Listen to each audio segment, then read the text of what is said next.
The following may contain offensive language, adult humor, and or content that some viewers may find offensive. The views and opinions expressed by any one speaker does not explicitly or necessarily reflect or represent those of Mark Radulich or W2M Network. Please listen with caution, or don't listen at all. Get ready to dive into the comic book realm where heroes rise and villains take the helm. We're here to dissect the stories and the art. A source material and tear the panels apart. Welcome to the source material show now. We don't hold back, we won't let you down. From Batman to Spider-Man, it's all fair game. We'll talk about the heroes, the villains, and everything in between. Oh yeah.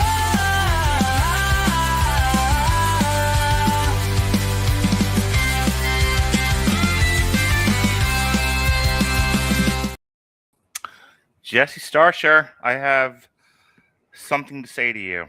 Say it. You're a good man. You'll never sell out and go to Saudi Arabia.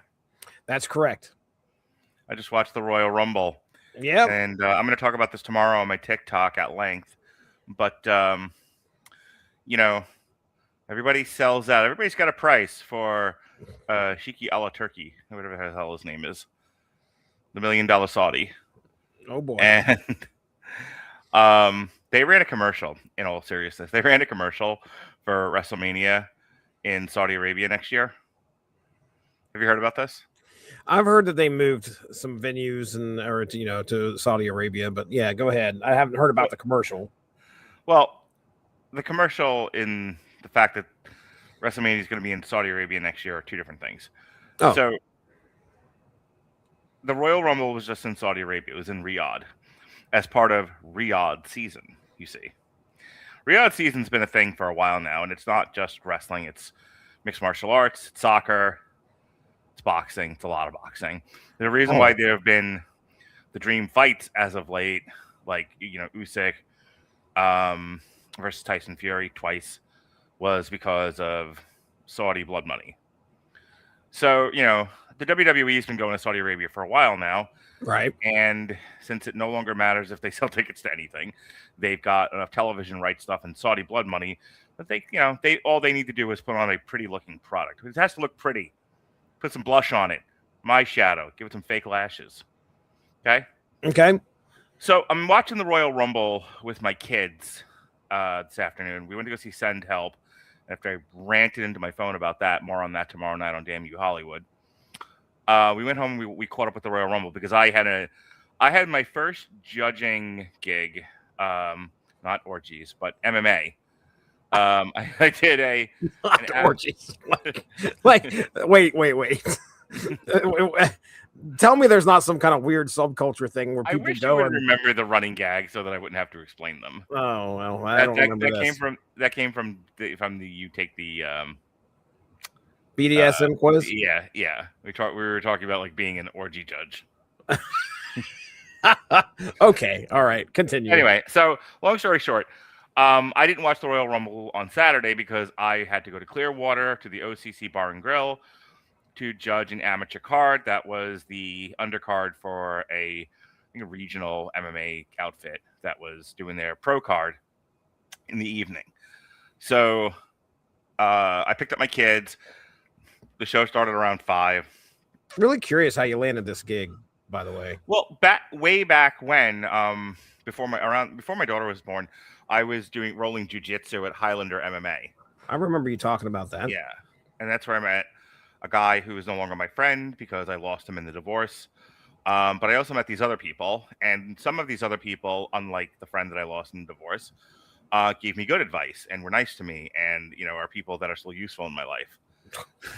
And Okay. And they guided me to a class where I can get licensed to be an amateur judge.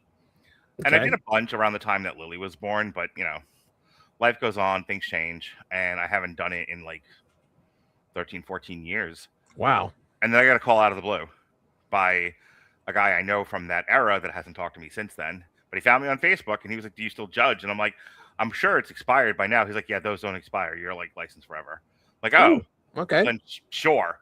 Yeah. And as it turns out, another Highlander guy was there. The guy, we still keep in touch on Facebook. So it was like a family reunion. Neat. So, which pushed watching the Royal Rumble to today. So back to that. So we're watching the Royal Rumble, and they show the commercial. It's not necessarily. It's half a commercial for WrestleMania and half Riyadh season. Come to Saudi Arabia, known for its tourism. Okay, Really? It's just pictures of beaches and fun in the sun. What Saudi Arabia is known for? Not the beheadings of journalists. Mm-hmm. Not the funding of terrorism worldwide. Not the human rights violations, the mistreatment of women, moral police, etc. Yeah. And we were making fun of it because it was really like come to Riyadh, hey, like Riyadh is a mispronunciation of Rio de Janeiro, where you're bound to see half-naked Saudi women on the beaches. Fun in the sun, Jesse. Take your family. Take Riyadh season, Jesse. Take your family for a family vacation in Saudi Arabia. That was the commercial. And while you're here, check out professional wrestling extraordinaire, the WWE's premier 2-night event, WrestleMania. We're Saudi Arabia. We're modern now. We didn't just as soon as last year kill a guy. We're Saudi Arabia. Yeah, yes. So I, of course, ruthlessly made fun of this, as did my son. And my daughter laughed herself silly. And I thought about this, and I said, because the question came up, like, why is Sami Zayn there? Didn't he swear never to do this? Right. And he was in the main event title match. He fought Drew McIntyre. Which I imagine the pitch to Sami Zayn went something like this: Sammy, is that CM Punk sold out? You might as well sell out too and come to Saudi Arabia for fun in the sun. And he was like, "You're right." I mean, and this is the point that I'm getting to. There's only been like an 80-year ignoring of human rights violations because we're not really interested in human rights. We're really interested in geopolitical beneficence. We want beneficence. Yes, we want to benefit from a strategic partnership with Saudi Arabia, and we're not really interested in what they do to their women. And we're not really interested in them killing journalists. Like, we'll clutch our pearls publicly, but backstage where the magic happens, nobody cares. Nobody cares. Because if they cared, they wouldn't sell them Patriot missiles. They wouldn't sell them tanks. They wouldn't sell them jets. Right. And if they cared, none of what I've said for the past 8 minutes would be happening. So they don't care. Which takes us to Sami Zayn. Why should he care? CM Punk doesn't care anymore. Why should Sami Zayn, who has no power, and his objection will not matter, why shouldn't he go and collect a paycheck? So I would imagine they more or less said that to him without all the geopolitical stuff. They were like, come on, Sammy. At this point, who's not going to Saudi Arabia? Soccer players are going, tennis players are going, everyone's going to Saudi Arabia. Release your pearls. Right. And so they said, we'll put you in a match with Drew McIntyre. How often are you getting title matches these days? You're not. You're Sami Zayn. You're the guy who, we try to break your back every other month by slamming your back into the ring apron. And so they, okay, I'll go to Saudi Arabia and I'll do a title match with Drew McIntyre. And Drew McIntyre proceeds to put him through a table. Which I think is a great metaphor for our dealing with Saudi Arabia, don't you think? Perfect. Which brings us back to what I said to you initially. You're the only man left in the world, Jesse, who has integrity. You'll never go to Saudi Arabia. Oh my goodness. Well, that was a 9-minute bit for that was the payoff to a 9-minute bit. There is that, and there is a severe lack of me leaving the basement. That was the joke. Yep. It has nothing to do with your integrity. It's your inability to vacation. That is correct. Source material live, everybody. That is right. My I goodness. just did a whole what got cut, didn't I? No, I think so. I've got a plan for all those. All right. Well, you can have your show back now. I'm going to watch basketball. Okay, you do that. Thanks. Yeah, ladies and gentlemen, welcome to the Source Material Comics Podcast. Tonight, we are going to be discussing Drax the Destroyer in 2 arcs that came out in comic books. One is called Drax the Destroyer, and I think the trade, and the story is called Earthfall. This came out in 2005, written by Keith Giffen. And then we have the CM Punk, relating back to what Mark was talking about. Yes, CM Punk writing. Who no longer has any integrity. No integrity. But back in 2015, he may have had some then. He absolutely had it then. He used to care. Yes. Back when he did this comic, he was all about caring and fighting the good fight and standing up for what's right. And then the $1 Million Man gave him $100 to bounce a basketball, and here he is in Saudi Arabia. Money. So everyone's got a price for Turkey Al Shiki. Everyone has to pay. I remember like the buzz about CM Punk writing the Drax book. So I'm really excited that we get a chance to get into that tonight. But we're going to try and cover these chronologically. First one was 4 issues, which is Drax the Destroyer, Earthfall. That's 4 issues. This is the one I wanted to talk about. I threw this in there so that we would have 3 books and plenty of issues. I really wanted to focus on the CM Punk. So when you were like, and you're going to do the show with anyway, and you want it, and I'm going to comply like a good boy. Yeah. But I think it's hilarious that like I'm here for the CM Punk books, and the Earthfall book was just extra. And you're like, we're starting with Earthfall, and I'm like, oh. Well, we have to. Because I feel like we do, considering it occurred in 2005. Plus, one of the characters that gets introduced in Earthfall is also showing up in the Drax story, and that's Cammy. Oh, that was her? Yes, that's the girl. We get introduced to her in Earthfall. Oh, I wasn't reading it that closely. Yeah. Well, let's do a podcast on it then. How's that sound? I read it well enough. I have some fun, exciting stuff we're going to do when we get to the second volume of the Drax CM Punk series, because we're going to, I say second volume, it's the second half. I did issues 6 through 11. It's kind of how we're splitting it up. Don't know why they released this as 2 trades, like why it wasn't just released as like one complete trade. It's one story. Yeah, it is. I think the first one, the Galaxy's Best Detective. Boy, I may not have followed like how your book is split up. What do you have the book there by you by chance? I always have the floppies now. So. I assume that our first book is good. I assume our first book is ends at issue 5. Yeah, it's 1 through 5, and then 6 through 11. Good. All right, because that's where the story naturally felt like it had a break in it. So that's how I split it up. You read the floppies? You read the floppy floppies? Yeah. Like I took a guess at where this no, I'm saying like you read it individual issues, right? Oh, like yeah. I'm sorry. Gotcha. Yes. Okay. Yeah. So I did not have any idea how it was split up in the trade, but I guessed and I was absolutely right. But it felt very natural. So, but yeah, we're gonna have some fun because you like a good man, when you read your stuff, you did your breakdown through Chat GPT, and I had some shit to say. I did the same thing, and then I took yours and put it with mine, and I said, well, hey, here's both of our views. And did one Chat GPT, did your Chat GPT say, wow, him and his Chat GPT are way cynical, why do you do this? We're gonna have some fun discussion when that happens, so be ready.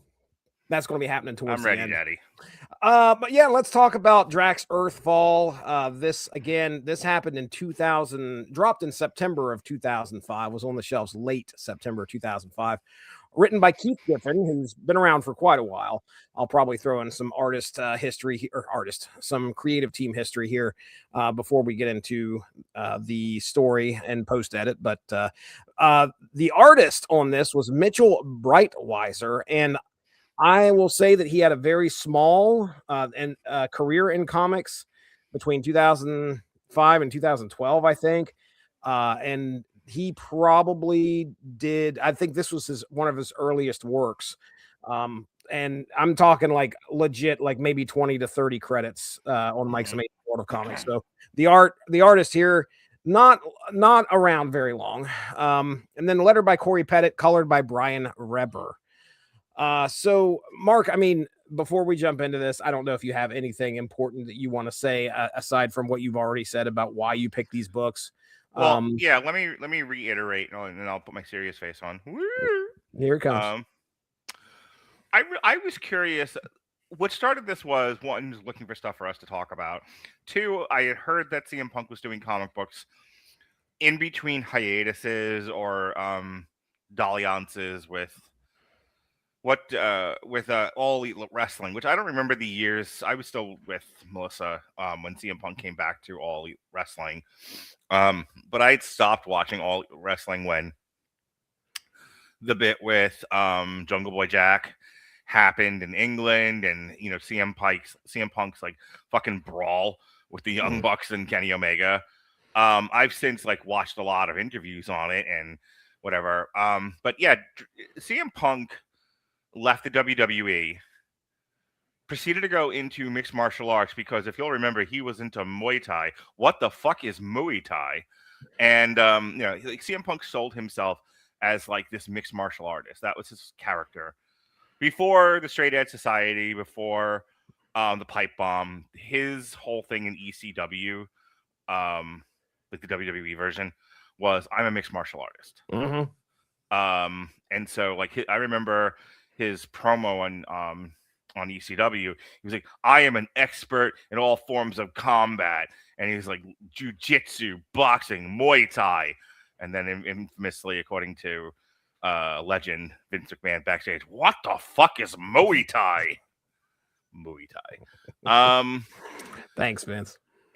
So he goes into the UFC the same way that like Brock Lesnar did, and Kimbo Slice, and all of these guys that like came from other areas, from wrestling to bum fights, were given opportunities to prove themselves in the UFC. Like, let's see what you got. And CM Punk crumbled. Like they tried with Brock Lesnar. Brock Lesnar became champion. Fucking hit Randy Couture so hard he went rolling back to a Limp Bizkit concert. On the other hand, Shane Carwin hit him. He went to sleep, and the ref was like, "He'll be fine. Wake up, Brock! Wake up! Oh, I'm still awake." And then he won the next round. That's okay, because then he got murdered by what's his nuts. But doesn't matter. So like they were willing to take flyers on some of these guys. They took a flyer on CM Punk. He got crushed. Like, it was embarrassing. Like, it looked like fucking he got little brothered. Mm-hmm. And then they were like, let's try you against a literal scarecrow. and the scarecrow beat him. Oh no. That was the end of it. Time to hang him up. It was, yeah. So far he's not really a mixed martial artist so much as he's a big fat liar. And Robert were here right now. He's like, that's not fair. Like, it's kind of fair. But yeah, so his mixed martial arts career was over. Why did I go into that whole long story? Because between then and him coming back to the WWE, he tries a lot of different things. He does acting, he does comic book writing, he goes to Chicago Blackhawk games, he goes back to the WWE and does some like commentary gigs. So he's like a real renaissance man during this period. That's how I found out about his Drax comics, among other ones. These are the only full runs he does. He's done like issues or short stories like within compendulums here and there. But this is like the full-on, like, we trust you to write an entire series. All 11 issues, Hotshot. Tom King writes $500 million a year. We're going to give you a hot 11 and a partner. Yeah, you're going to need somebody to kind of make sure you're... And that's understandable. I mean, if you're going straight into the comic book industry, you kind of need somebody to hold your hand a little bit. Well, it's so funny. He said that he wanted to do Punisher, and they were like, slow down. Let's give you a character that if you fuck this up, nobody cares. Here's Drax the Destroyer, who, in his own solo book, who cares if it does well or not? He's a Guardian side character. Right. So that's why we're talking about it, because I was curious to see if CM Punk's abilities in the UFC translated to his abilities in comics. Turns out he's a better comic book writer than he is a fighter. Yeah. Then real quick before I get into this, give me your thoughts. I mean, and they may not be very many, but as far as Drax as a character. My son walked over to me right before the podcast started. He was like, "Is Drax as dumb in the comics as he is in the movies?" And I'm like, "No, he's way dumber in the movies." And he didn't start off that way. He like in the first movie, he's a little closer to the comics than not. By the second and third movie, he's comic relief. Mm-hmm. And they made him stupid, but in a way that makes the normies laugh.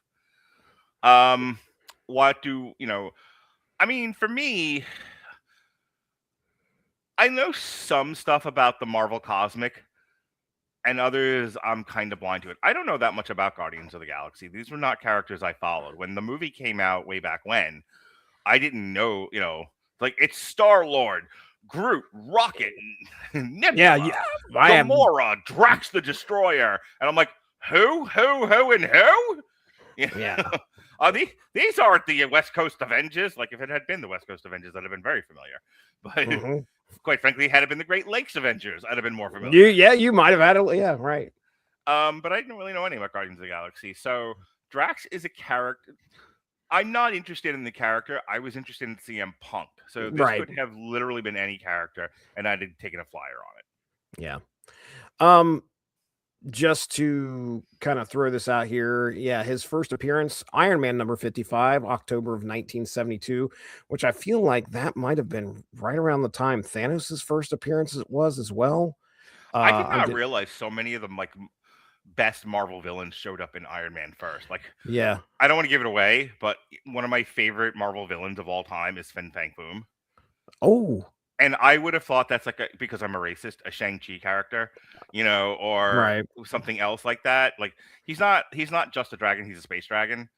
So I would have thought like he would have been a space villain of some kind, like the Fantastic Four or something like that. Nope, turns out he's an Iron Man villain. Yeah. This is the same book. Iron Man number 55 is the same book that Thanos first appeared in. So Thanos and Drax definitely have a history here. More importantly, when does the Thanos copter show up? Yeah, not in these books. Well, yeah. So just to conclude, I literally just did a search for Drax standalone books, and that's how I came across Earthfall, and it seemed like an interesting premise. Yeah. I can't tell you anything more about it, or why I picked it, or if I have any previous like touch with the character or the story or anything else about it. It was a random grab off of Amazon to complete the trio. Okay. All right. Well, let's do a little bit of character background here, and just got to get you prepped for what we're going to get into with Earthfall. So, of course, Drax the Destroyer. And at the start of this story, Drax is very different from the pop culture version many people know today. He's a powerful green-skinned alien warrior with a reputation for extreme violence, but he is also unstable, blunt, and he's quite mentally diminished. Other cosmic criminals fear him not for strategy, but for raw destruction. Now we get also here Cammy. We get introduced to Cammy, who is a 10-year-old girl from the isolated town of Coots Bluff, Alaska. She's sharp, she's sarcastic, emotionally guarded, and far more self-possessed than the adults around her. Cammy is not a traditional kid in danger character, though. She actively engages with the chaos around her and is curious about it rather than frightened. She is going to be our human lens of the story, pretty much. Cammy's friend Dex is in this. It's kind of her emotional counterweight. Where Cammy is fearless and confrontational, Dex is anxious and empathetic. And overwhelmed by events. He reacts the way a normal child should react to aliens, violence, and occupation, and pees his pants at one point in this book. Then we have Pybok. Pybok is a Skrull warrior and strategist, best known, which I think he is the Super Skrull. I'd have to double check that. But I had some Pybok for after dinner last night. Erica went out and got some Pybok from the local Christian ice cream store. That's good. It's good stuff. Not supposed to have Pybok with the diabetes and all, but no. Well, you treat yourself to some Pybok. I was going to say your doctor might have an issue. All right, so with Pybok, yes. Pybok is a Skrull warrior and strategist. Best known for his intelligence rather than brute strength. In this story, he is primarily the antagonist, not because he's the most violent, but because he is the most calculating. Pybok understands leverage, fear, and authority, and he treats the situation like a problem to be managed rather than a battle to be won. Then we have Lunatic. spelled Lunatik, a volatile, cruel, and impulsive, being driven by instinct and aggression. He thrives on chaos and intimidation and has little patience for planning or restraint.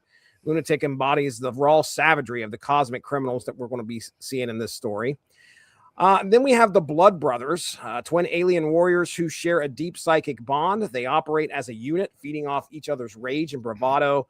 Obsessed with reputation, dominance, and proving their toughness, they are quick to fight and slow to think. Their presence reinforces the idea that not all villains here are masterminds. Some are just dangerous and insecure predators. And some couple mentions in this book of Moondragon and Thanos. I think a lot of us know who Thanos is. I'm not going to talk about that. But Moondragon, even though she's not active in the story, she's kind of shown in a flashback. She's deeply tied to Drax's past. I think it might have been his daughter. I think that was meant. But she represents Drax's lost humanity and emotional core, and her existence looms over the narrative as part of his personal history and motivation. So I'm going to go ahead and read the gist here, and we'll get into talking about the book. So Earthfall is a bleak, small-scale Marvel cosmic story about what happens when interstellar monsters crash into a forgotten town and no heroes come to save the day. After a prison transport carrying some of the galaxy's worst criminals, including Drax the Destroyer, crashes near Coots Bluff, Alaska, the survivors seize control of the town through fear and violence. As the occupation tightens, the story follows both the rebirth and transformation of Drax, which I did not realize we were getting in this story, from a confused brute into a focused intelligence force of destruction. And the journey of Cammy, a hardened 10-year-old girl drawn into the chaos as a way out of her broken life. With no Avengers, no Fantastic Four, and no safety net, the series becomes less about superheroics and more about inevitability, survival, and change, culminating in a quiet but decisive resolution that leaves the town scarred, Drax fundamentally altered, and Cammy stepping into a future far removed from the world she knew. So there you go. That's the gist of Drax the Destroyer, Earthfall. Like I said, 4-issue series here. Mark, I mean, I'm going to throw some things at you here. I believe I have. No! Get ready. I guess first question, I mean, what did you think of the story? Of the three, it's my least favorite. Okay. I don't know. I part of the reason why I grabbed it was because it was Con Air. Yeah. Yeah. It's like good. A spaceship full of alien criminals crashes on Earth, and Drax has to run around and try to put them back in the box. Great. Yeah. That sounds like a great movie, let alone that sounds like a familiar movie. It's Con Air. I was expecting, and because of the way the book is presented, I had a feeling this was a more serious version of Drax. My understanding of Drax is he definitely has a bloodlust for Thanos. Right. I think the stuff about killing his family is pretty consistent across all interpretations of Drax. Post when he was something else, like very early in the 80s. But I don't want to offend the comic geeks out there that know this stuff by heart, so I won't go any further than that. But I will say, this feels like older Drax. This feels like the Drax that doesn't show up on screen, that is taken from the comics and shows up on screen in the movies. This feels like the very older, more serious Drax, which either way, I was interested in how they would treat him and what they would do with him.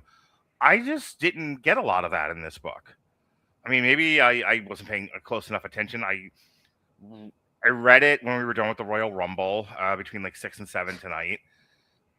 And I wanted to finish it, make sure I had it finished in time for the podcast. Just short enough read. But I feel like this is yet another, here is Drax the Destroyer. Here is very familiar comic book hero. What's the story about? This child earthling sidekick. We're going to make her the center of this book. Even though no one's going to buy the book, Child Earthling Sidekick, featuring Drax the Destroyer. They'll only buy the book if it says Drax the Destroyer. But we're not going to talk really as much about Drax the Destroyer. We're going to talk about this kid instead. I don't like the bait and switch with Cammy. Okay, all right. So my thoughts going into this, I mean, I definitely remember. I didn't read a lot of Marvel Cosmic, just like you. I think maybe some of the Drax interactions that I've had in the past were probably Infinity Gauntlet, but I knew that he was like a big dumb oaf. Like he was You always dummy! he was and you get at the beginning of this book, that's what he is. He's like this hulked up, green skinned, thing of Force just of full nature. force of nature, mass destruction. This guy can, but he is not bright. Like he is stupid. And you see that in the dialogue where he's talking. I think you're being a little unfair to Drax. Well, okay, that's fine. He's I'll give you. concrete. He's blunt. He's like stupid. I don't think really properly describes him. I would say he's not an aggressive thinker. He's not. Trying to word I'm looking for here. He's Verbose. No, that means you talk He's a definitely not. He's definitely not verbose. No hit Drax. No hit Drax. Drax head hurt.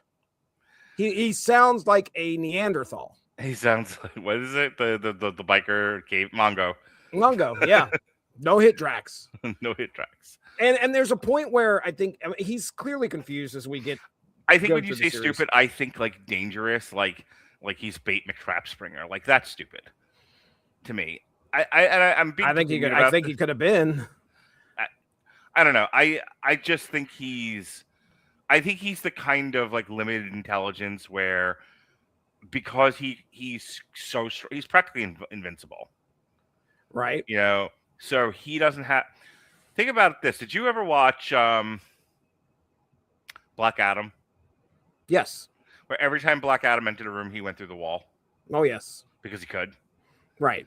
And Black Adam, does certain things because he knows he's invincible. Nothing's gonna hurt him. So like what? So it's kind of that. I'll use your word just for easy language, and we can move this on. I'll stop interrupting you. But like, it's that kind of stupid. It's I don't have the intelligence that self-preservation causes because I don't need to self-preserve. I'm indestructible. Sure. But there's also a moment where before, things change for him when he looks at Pybok, and just because Pybok has green skin, he thinks that that's his dad. So he's a simple kind of man. I feel like he's, there's some mental stunting going on there. At the very least. He's special. What I didn't realize though is that this was going to be a story about how he transforms into the Drax that we know from the films. Now this comes out in 2005, which is well before the Marvel Cinematic Universe. And I say well before. We're like 3 years before, I think, or maybe a couple years before Hulk, the Incredible Hulk. So and we're well before Guardians of the Galaxy. So cinematic Drax is not there yet. But I remember seeing Batista's portrayal of Drax going, this is not the big dumb guy, like the really dumb guy that I remember. So, it's interesting to see that this is the transition where we learn how he actually changed into something brand new. So let me ask you about that transformation. I mean, I guess the way that it is explained, and that's with a question mark for sure, is that he was drinking fuel. He was drinking light speed plasma. After this, after again, try. He's not the brightest, but Pybok was talking about how, I found him, sitting by the wreckage. And he was thirsty, and he was drinking some type of like star plasma or something that fueled this ship. And most people would die from the fumes. He just was drinking it and then realized that he didn't like the taste and stopped drinking it. I don't see how it's any different than Four Loko. Okay. Sure.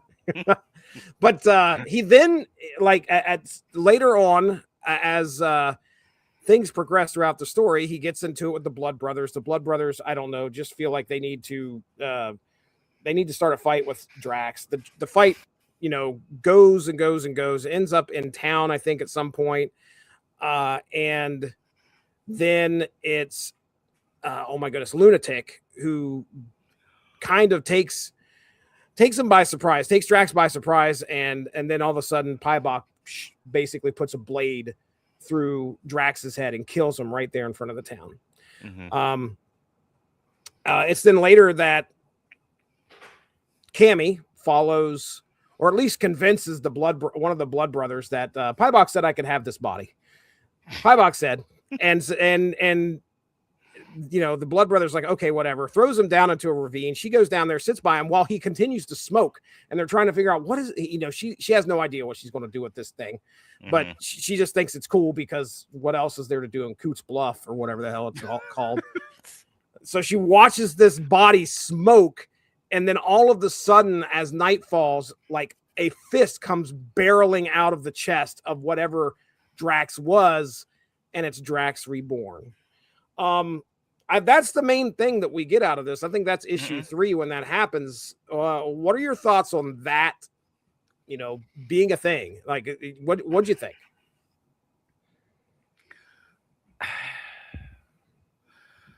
I think it's an interesting story. I'll tell you this: I'm struggling to give you something because I don't want you to pull teeth out of me. So, but I didn't. I feel like the story did not reach me the way that you were hoping it might. I will say this, because I'm used to Drax being indestructible. It's kind of a part of his character.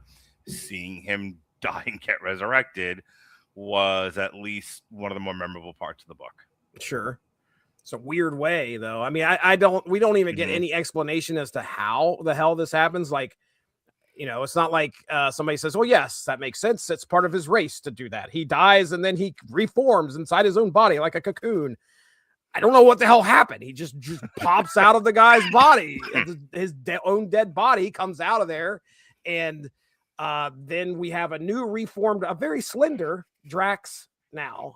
And a very sleek looking Drax, you know, bathing suit body. As you know, as there prior to him dying, you know, there were flashes of intelligence that Drax was having, and then when we get the new Drax, he's actually way more intelligent than it seems like his counterpart was prior to that. So, you know, that was probably, just like you said, one of the more memorable parts of the book. Did you have any thoughts on Cammy here, his sidekick? Every girl character in these Marvel books, it looks like there's someone's little sister that got dragged to a local punk rock show at the community center. Yeah. Every last one of them. Just once, I want to see like a girl in one of these books come out and she's like, oh my God, I don't want to be involved in this. I just got my nails done. Do you have any idea how long it took me to get these lashes put in? I'm not going on an adventure with you. And it's like she gets be more interesting if like oh no, I'm forced to go on an adventure with Drax the Destroyer here, but I just want to go home. I have a date this Saturday. No, that is not Cammy. Or here's the thought: boys like adventures. You know, boy. What if it had been a boy? I'm just saying. What if it had been a teenage 10-year-old, a 10-year-old boy who longs for adventure and he wants to get off his farm and and he sees Drax the Destroyer and he's like, oh boy, this is my opportunity. Take me with you to Oz. To Drax. And Drax is like, oh, Thanos killed my children and here we have a child and I will take on this child because I miss my own and I am purposeless if I am not a father. Hey, perfectly nice ideas. Okay. Nope. Yeah. Every one of these girls has to look like the bass player from fucking Hole. Well, again, they give her a bit of a backstory like here. Fucking L7 Riot Girl band. I can't go on an adventure with you. I have to sing about feminism. I would say that they did at least a fair enough job to kind of give everybody an understanding as to why she is like the way that she is, though. There's. I'm not arguing that. I'm arguing it's the same character every time we. I hear you. In one of these books. But I mean, I felt like I'm not seeing too often that we're going to some young girls wanting to go off on This felt very much like a Doctor Who companion vibe for sure. You have a daughter, right? Correct. Okay. Was she ever a teenager? I think so. Did she have friends? At one point. Okay. Your eldest son. Yes. Is he a teenager? Yes. Does he have friends? Yes. Okay. If Drax the Destroyer lands in your front yard, it's a story as old as time, Mark. Who's getting on the ship? Yeah. Mongo and his friends, or Kira and her friends? I hear you. But but that's what makes the story interesting. I mean, if we're going to go ahead and do the same old trope over and over again, we're going to send the kid, the young boy out there. Of course, it wouldn't matter to me. It wouldn't have mattered to me one way or the other. Well, also the girls are always snotty. They're just snotty girls. Every last one of them. Snotty girls. Snotty girls. Let's read a book called Snotty Girls. Oh yes, right. And why can't like the boys are not possessed of being snotty? We don't have snotty boys out there. Like, oh, you big oaf, you big dummy. Like, Star Lord's out there, Iron Man out there, Thor's out there. They sent me the Temu Hulk. We don't have snotty boys, sarcastic boys. Mark Radlich's Marvel Cinematic Universe, and just Marvel Universe, just made up of guys and young boys. It's a sausage factory. No, that's not true. That's not true because I do want there to be sexy women. Okay, there's got to be some bad girls in there. All right. Yes, then. Everybody looks like Ms. Marvel in her bathing suit era. Yeah. Not in her women wrestler in the Saudi Arabian Royal Rumble outfit. Flat as the number 4. Is that what it was? No, she's built like the number. She's built like the letter L. Okay. Oh, it's horrible. Or the number 1, I think is what he said. But did you watch the Royal Rumble with the chicks in it? No, I didn't watch anything. I mean, I saw who won. That's it. They all came out in bodysuits. At one point, fucking Candice LeRae came out in this red jumper outfit, and both Erica and Lily was like, "What is she trying to cosplay as a Van Halen album?" I was going to say, supposedly, I did see that pop across my feed. Supposedly, that is a thing that she was doing. Was she actually doing? She was actually doing a Van Halen album. I feel like that's what now you never know what you could read on the internet, but somebody said that she was paying tribute to Van Halen. I was like, oh, okay. Well, good. I hope next time she comes out as OU812 and for unlawful carnal knowledge. All right, then. What do you think for unlawful carnal knowledge is if you just use the first letters of each one? I know exactly. For unlawful carnal knowledge. Mm-hmm. What do you think OU812 means? The letter and number combination, Jesse. I cannot. OU812. Mm-hmm. Yep. Yeah. Yep. Panama. I'll sing it. Reach down between my legs. I ease the seat back. Oh, wait a second. All right. You can. Do you have a pencil? Are you? I do. Okay. Are you hot for teacher? I can do this all night. I got my pencil. Settle down, David. Someone give me something to write on, man. He's got it bad. I'm a hot for teacher. I'll watch that video. Let's just do a MHOD right now. Fucking share our screen. The best of David Lee Roth, Van Halen. I'll watch Hot for Teacher any day of the week. Oh my god! Every time I sing songs now, I have to do minstrel hands. Aren't you glad this is an audio only podcast? Indeed. So okay. Yep, that's precisely where it's going. Did you at least appreciate the fact that we didn't get any other superheroes in this? Yes. Okay. All right. That's good. Just ask me yes/no questions. That's easier for me. I should have came up with 100 of them. We're gonna fill 10 minutes real easy. Not that again. I'll just answer slowly. Yes. Why are you talking that way? Dude, that yes or no segment was so fucking hilarious because you were like, yes, but blah, blah, blah, blah, blah, blah. And I was like, oh my gosh, gotta write all this shit in. And I was like, at some point he's gonna realize by question 30, he just needs to say yes or no. and then we could get through these 120 questions. You should have saved it to 10 questions instead, because that isn't going to gauge you correctly. Then take control of your own podcast and tell me to shut the fuck up. Oh, okay, that's fine. Any issues with the art? Did you like the art? Was it fine? Yeah, the art's fine. Okay, the art was fine. I didn't like the word bubbles though. The word bubbles bothered me. Anything that like reason why? I didn't have an issue with that. Just like the weird way they did them, that they were like different. Oh yes, because they were speaking a different like alien language, and that was their way of kind of showing you that it was not English that they were talking. I know exactly what you're talking about. Okay. I mean, obviously this is a one and done for you. You're never coming back to Drax Earthfall, right? Come back to what? It was a 4-issue limited series. Yeah. Well, that's a question. Sometimes some people might find something, that. What really are you asking if I would would reread it? I don't reread anything. Would you ever come back to it for any specific reason ever? No. Okay. Very good. All right. All right. Let me see if I do have a handful of moments here that I think I listed. I believed my top moments from the book. I do like the setting. I mean, I love the fact that we're like out in BFE. It's Alaska. Of course, we're going to be way far away. This isn't something where I'm really surprised it took S.H.I.E.L.D. that long to get there, because I'm sure they would have monitored the crash. They went by donkey. It was forever.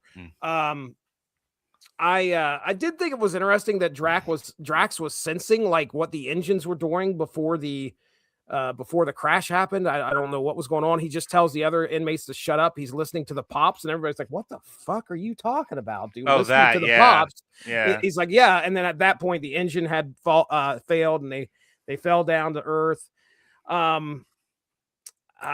Let's see, what other fun things do I have here? Oh, dude, the execution of the elderly woman was straight out of nowhere for me. There is a point where they go into a Army Navy surplus store of some sort. It's Piebok and Lunatic, and they're like, "Where's the mayor?"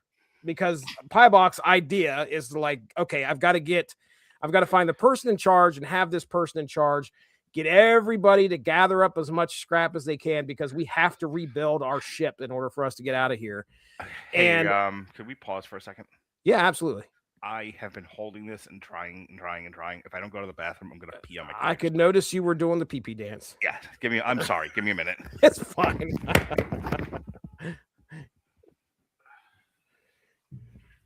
He's got to do the pee-pee dance.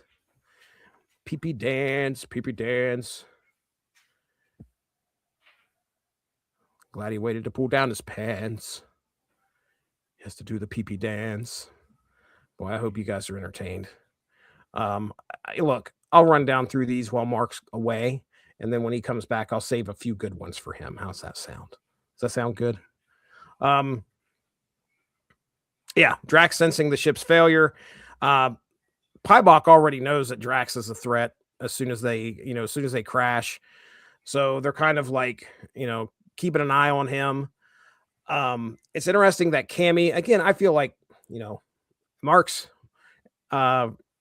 interpretation of the character, I thought she was unique. She does look like a little bit of a punk, but she has a pretty bad, backstory. Her mom's a drunk, and she wants to escape. She wants to get out of Cooch Bluff as best as she can. Like there's nothing there for her, and she knows that. So when all this stuff happens, like the most interesting thing that ever happened in town. So she goes right to, it's weird how she finds out about it too. Like there's a security footage of it or something that's on a public access channel. And so she's like, oh, she calls up her friend Dex. She's like, let's go look at this thing. Let's go figure out what's going on. So she decides just to go like straight in, headlong into danger. And when she gets confronted by the aliens too, that was what's funny is Piebok and Lunatic show up and they're expecting to, scare the crap out of her. And she's not moving at all. She's like, I see this stuff all the time. Like this happened, last week on TV in New York. So she isn't scared at all.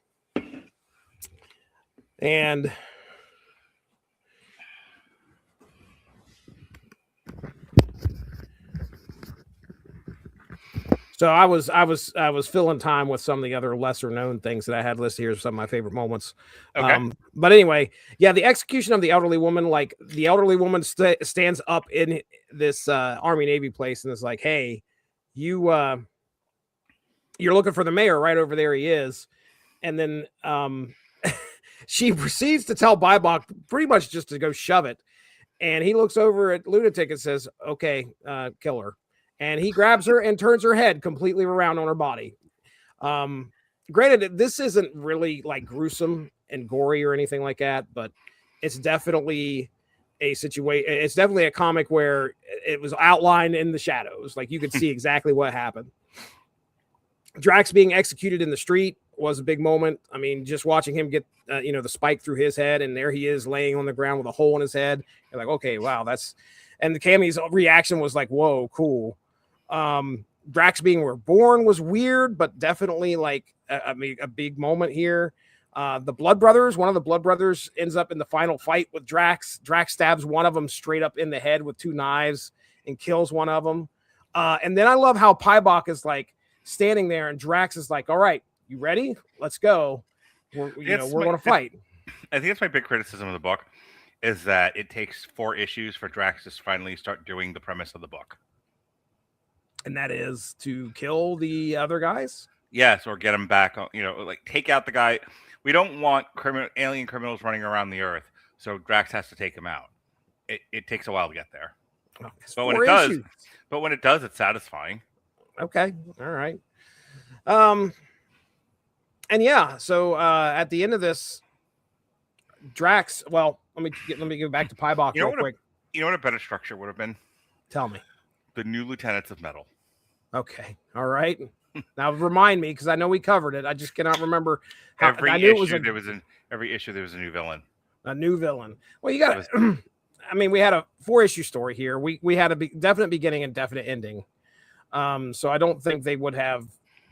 And every issue a new villain. Okay. I mean, I would have liked that. That would have been neat. But what would have been a better way to do this? Tell me, Mark. Kill Bill. Okay. Now I've never seen either one of those films. But the premise of Kill Bill is the bride wakes up having been shot in the head, like you do. And when she's able to get feeling in her legs back after being in a coma and sexually assaulted, she makes a list of all of the assassins that went after her on her wedding day and killed everybody in the church and her groom and presumably her. So she's got to go through all of the different assassins before she finally gets to Bill. It's like a gauntlet or boss level type deal, right? Yeah, it's very video game-ish. Yeah.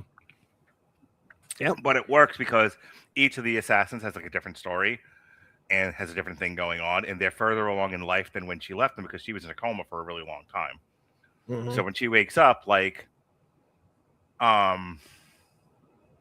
the Vivica Fox assassin is a stay-at-home mom, long since given up being an assassin. So when Uma Thurman shows up, and she's like, "I'm here to kill you," she's like, "But I'm a mom now." She's like, "You weren't when you shot me in the head." And they proceed to have a fight in this house, and Uma Thurman kills her. Spoilers. And kills her in front of her kid. Ooh. Yeah, it's a rough movie. Wow. It's very stylized violence, and that's all anyone remembers. But you have to get past things like killing a mom in front of her kid, and stuff like that. And then the rest of the movie, the second assassin is Lucy Liu, and Lucy Liu has left becoming an assassin to become the head of a Yakuza. And now she's insulated. Plus, she has an army of 88 fucking ninjas called the Crazy 88s. Oh, my. So Uma Thurman has to get to Japan, get a new sword made by a sword maker who swore to stop making swords because he wants to live in peace and does not want to produce instruments of war. Then she has to find Lucy Liu's gang, get through all 100 plus of these motherfuckers who are running around with nunchuck swords and morning stars. And when she finally kills all 88 people plus the main goon squad, she has to face off against Lucy Liu. And that's just the first movie. Wow. The second movie, she has to find Michael Madsen. She has to find Daryl Hannah. And finally, she has to face off with Bill, who has some news for her. Hey, you know how you were pregnant at the time and you thought you lost the baby? Turns out I was raising it while you were dead. Oh, no. Here she is. Isn't this wonderful? You're going to kill a second person in front of their kid? Oh, your kid, for that your matter? own kid? Right. Yeah. Right. Yeah. What a tangled web we're in there, Uma Thurman. She kills Bill, by the way. Oh, good. Spoiler Good. alert. That guy deserved it. And then she takes claim of the daughter, because I think that's how adoption should run, by the way. I think if you decide you want to adopt a child, you should just kill the parent. Like a child. Oh, interesting. Yeah, kind of like how, I think people have tried to do that, if I remember correctly. probably sure. And it's I'd not. say- It's if not. it worked in the mirror universe of Star Trek, I don't see why it wouldn't work here. Sure. Anyway, that would have made a better Drax story, just to kill Bill. That type of structure, not the exact structure. I don't need to be Drax to be sexually assaulted while in a coma. That seems excessive. But what if he had spent the 4 issues going after, the worst criminals in the galaxy, and then he has to deal with like the final one, and the final one has somehow been entrenched in the Kingpin's army or something, Okay. or came upon, or sought shelter in Latvia with Doctor Doom, Right. or became an Avenger. Or became an Avenger.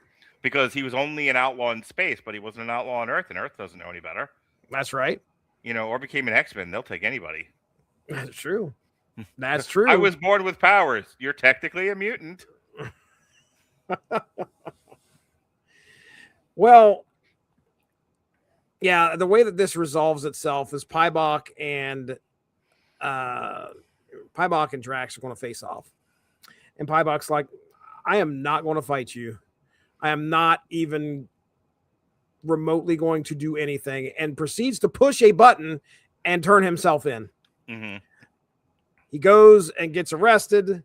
And the next thing we know, we're on whatever the next ship is. Mm-hmm. And Drax and Cammy are there. So Drax has taken Cammy with him into space, which explains the next, one of the appearances of the next show, or excuse me, in the next comic. Okay. So there you go. That is Drax the Destroyer, Earthfall. I think, as far as my overall take here, I think it works for me. It's a complete self-contained story. It held my attention for all 4 issues. I feel like it knew what it wanted to do. It didn't overstay its welcome. It's not massive, it's not no massive cosmic tale. It's not some sweeping Marvel event. It's a transition story, though. It absolutely served the purpose of telling you, okay, the dumb Drax that we used to have is no longer going to be a thing. This is the new Drax, and it's essentially a way of reworking the character in order to find out if, okay, let's see if we can make him more of a mainstay in the Marvel universe. Because I honestly don't know what other books he was in, if he was a popular character or not in 2005. I feel like he was probably on the fringe still, but yeah, this is a way of them kind of giving us a new shiny Drax. So, a new shiny Drax. But yeah, there you go. So that's my final thoughts. Do you have anything else you'd like to add before we move on to the next one? Merciful God, no. All right. Okay, well then we get into the fun stuff. Of course, Mark Radlich wants to talk about the 2015 CM Punk Colin Budd written Drax series. This was our art was Scott Hepburn on art, Matt Milla on colors, and VC's Clayton Cowles on letters here. So our full arc, just to kind of give everybody, we've kind of already talked about. I didn't really do a character dissection here, but we get some fun ones here. We're only going to talk about issues 1 through 5 first. This tells a compact, character-driven cosmic adventure that strips Drax down to his core motivations while giving him unexpected emotional growth. The arc begins with Drax fighting alongside the Guardians of the Galaxy, where his brutal efficiency and single-minded nature set him apart even from his teammates. When the mission ends and everyone goes their separate ways, Drax is left with the same purpose he always had: kill Thanos. Armed with a barely functional ship courtesy of Rocket, he sets off alone. It's called the Space Sucker, by the way. He sets off alone only to crash land on a forgotten world that becomes the center of the story. On this backwater moon, Drax stumbles into a mystery involving missing technology, vanishing people, and kidnapped children forced into hard labor. Along the way, he forms an unlikely bond with the retired cosmic tyrant Drax, and later an honorable gladiator named Torgo.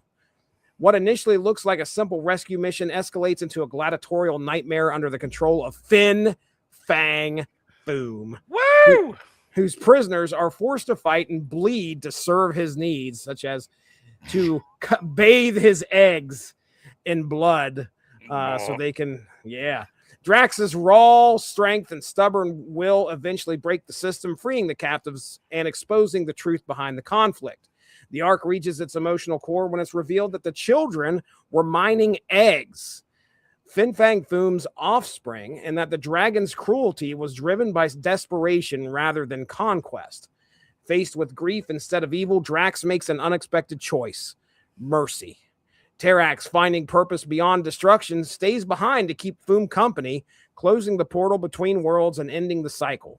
The arc concludes with Drax returning to the town, rescuing the children, and preparing for a new journey, transporting all these children home as he continues his endless path toward killing Thanos. So here you go, Mark. You've been wanting to talk about this one. What are your thoughts here, buddy? Issues 1 through 5. I really liked it. Didn't quite love it, but definitely didn't hate it. Okay. The Good, the Bad, and the Ugly. It's an aspirational tale. I want to stick as close to my notes as I can. So it's going to be kind of a mixed bag. Because on the one hand, rescuing children from slave labor and taking them home is good and aspirational. It's also the safest possible story you could. Who's arguing with this? Who's like, right. Why would you go out and save children and bring them home? Why would you do an Indiana Jones and the Temple of Doom? That is exactly what went into my notes. I was like, oh my gosh, this Temple of Doom. So it's like derivative, but it's deriving good stuff. So it's like I can't really argue with it. It's not horrible. You can just see where the inspiration is. So there's that. I like the way. So Drax is kind of presented as, again, this force of nature. Where it's so funny because one of the trades is called the greatest detective in the world, and he's not. He's not. He is helped along by the people around him and by happenstance and coincidence. Yeah, I think at one point, like he's investigating like stuff that's disappearing, like people are stealing sheet metal or something like that, or in technology, and it's happening like right under his nose. Yeah, like I said, he is a blunt instrument. Yes. And stuff is resolving despite him, not because of him. You know, why actually, the Drax series is proof in the pudding that Drax only works well in an ensemble. Because Drax by himself can't get a... Well, it ends up being an ensemble. Yeah. Yeah, he has to... Right, over the 11 issues, he has to get people around him because... Drax by himself is a dog chasing his tail. Right. He wouldn't be able to get anything done. And it's so funny because you can definitely see how, like, you said this came out in what, 2015? Yes. The thing that it reminds me of is Infinity War, because it's a clip that shows up a lot on TikTok where they're on, I think it's Titan, and Thanos hasn't showed up yet. And Iron Man's like, all right, here's the plan. Here's how we're going to defeat Thanos. We have to get the gauntlet off of him. Here's what's going to happen. And fucking Drax and Mantis are just staring off into deep space. Drax is yawning. And Iron Man's like, the fuck, are you yawning?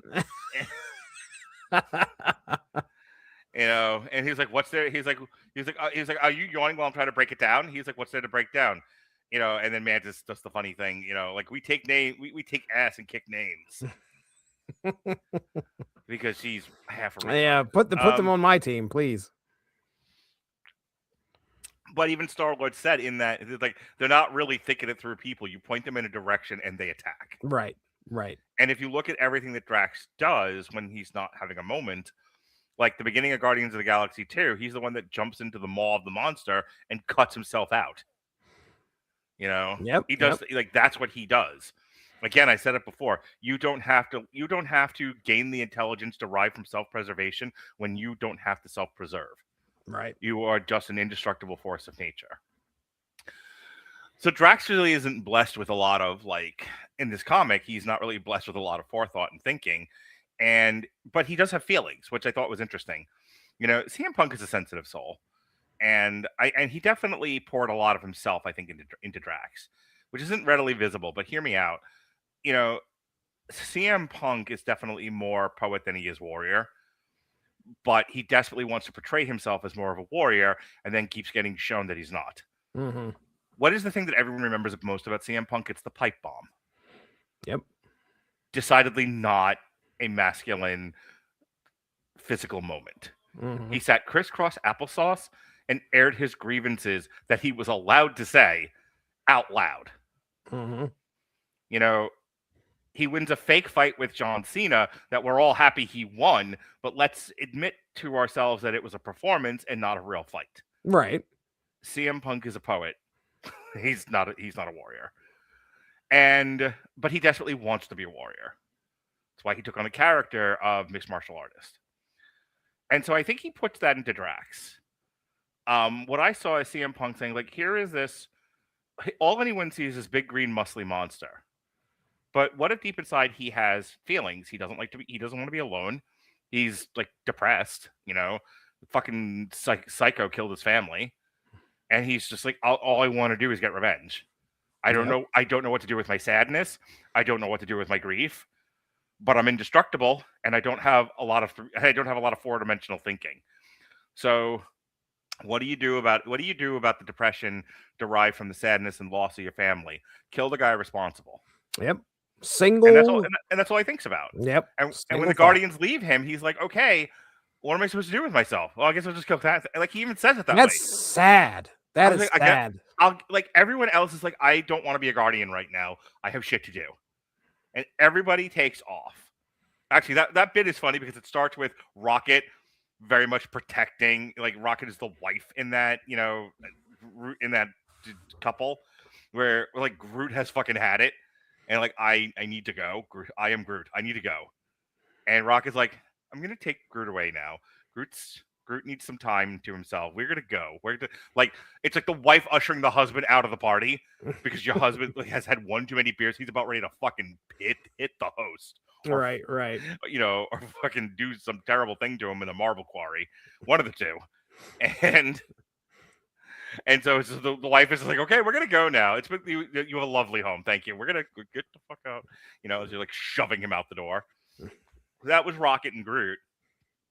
And then everybody else is like, yeah, I don't want to be a Guardian right now. I have other things to do. And then this poor fucking Drax, like, if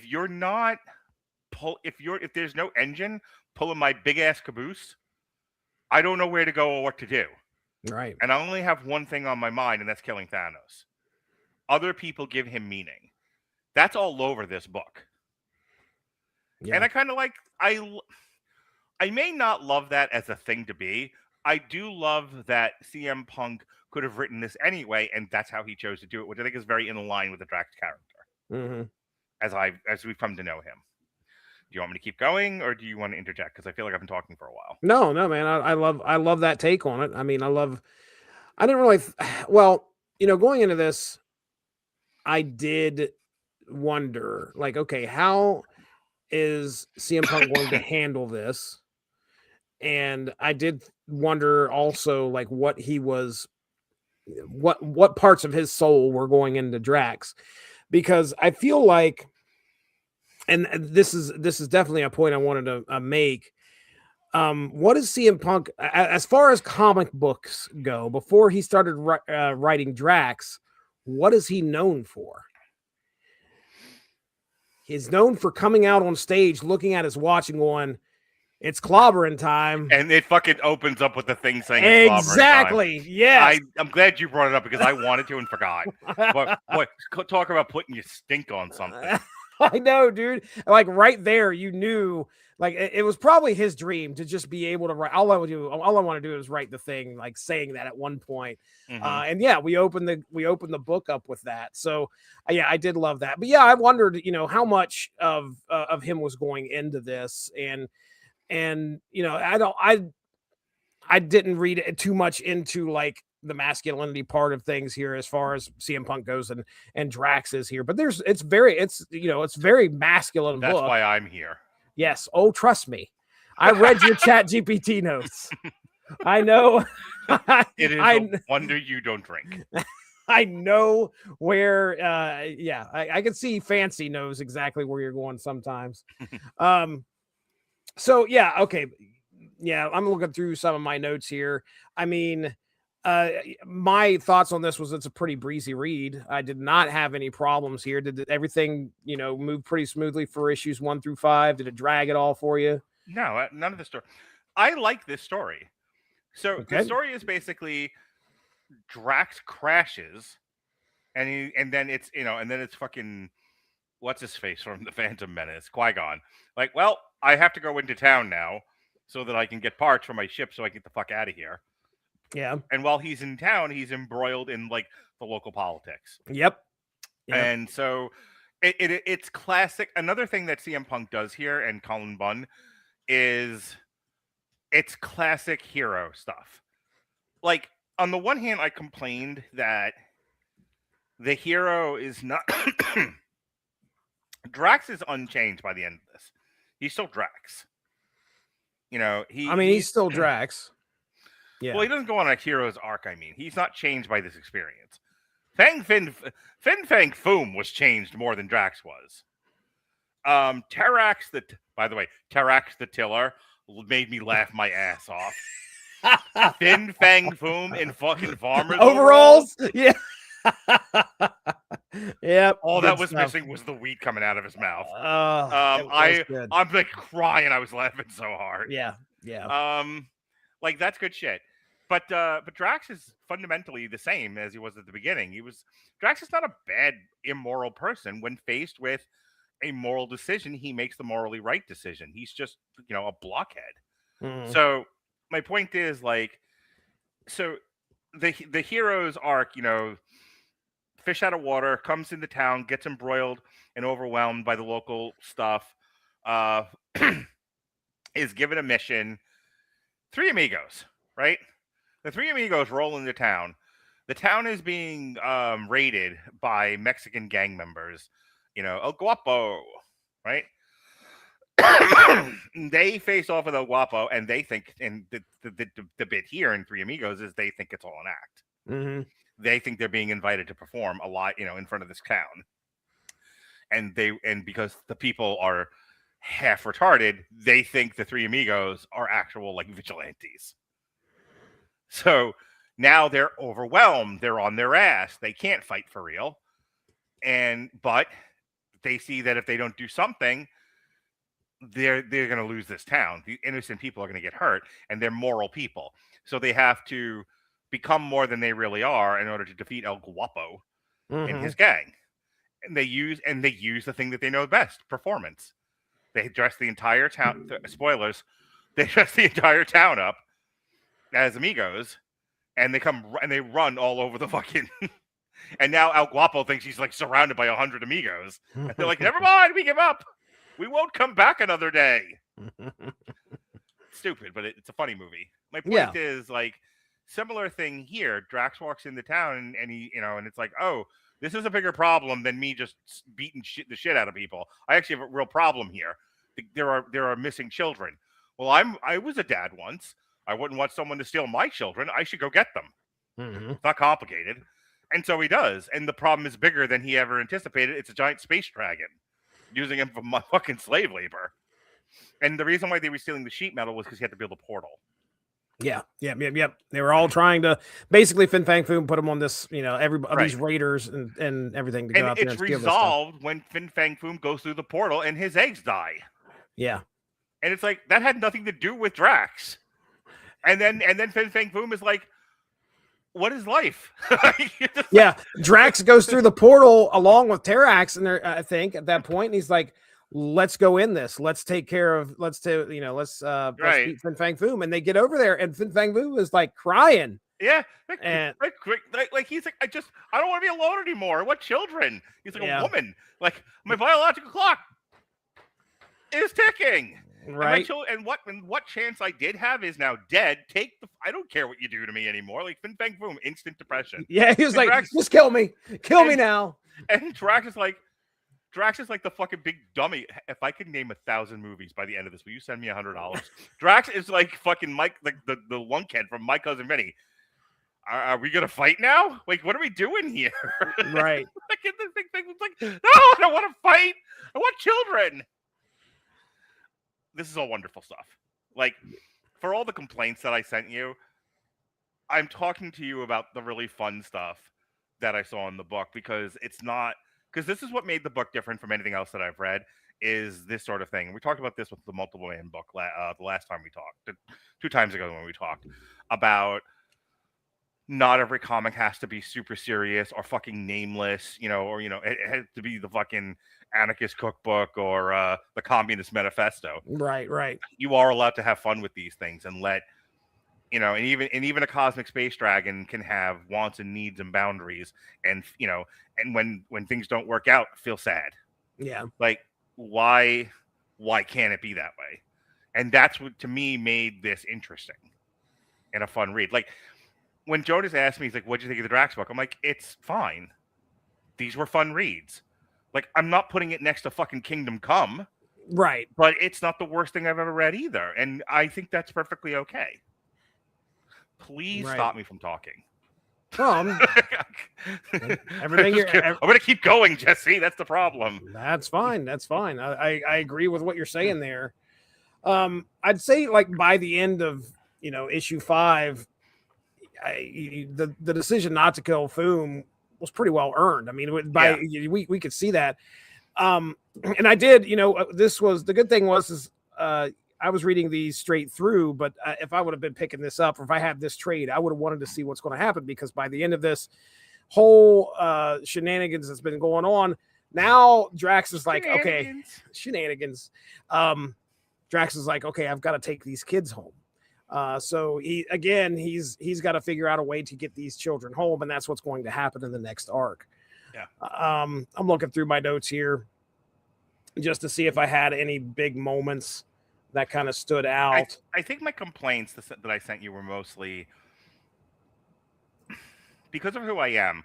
Everything that I said I like tracks for me. But there was also a frustration with, does anyone write classic heroes anymore? As we've been talking about it, I can see why CM Punk being who he is, I can see why he wrote the story this way. But it also made me long for classic masculine heroes, because this book has none of them in it. So I think it was more like, talking to you now, I see a lot of good in the book and a lot of entertainment value. But when I was reading it and I was talking to Fancy, I had these moments of frustration of, Christ almighty, doesn't anyone rob a bank anymore? Doesn't anyone write masculine heroes? Doesn't anyone write like classic, masculine heroics? Why is the namesake of the book and the hero of this thing not more of an active presence instead of just a force of nature? He might as well have been the rain in Florida. The rain in Florida. Yes, happens all the time. Comes and goes. It does. Let's hold on to that, because we're going to talk about a little bit of that here as we get into the second part of this. Okay. I'll just throw out my notes here for issues 1 through 5. I think, like, at the beginning of our opening here, when we have that fight when he's with the rest of the Guardians, there's a moment where Drax like steps on one of these aliens' heads and like pops it. and to the horror and shock of the rest of his team. So I think at that point they were like, man, this dude needs a break. We already talked about, Drax being left alone, Drax getting the space sucker, Terrax's introduction at the bar. He's all proud of his axe. Look at my axe, And that's the big thing that happens in the issue 5 is when they go through the portal, Terrax can't take his axe. It has been stolen at one point, and he finds his axe, and it's part of that portal. And if he removes it, it's going to close the portal down. And he makes a decision at the end to stay with Fin Fang Foom. And as Drax goes through the portal, and he closes the portal behind him because, by gosh, he has to have his axe. So I did love Terrax in this.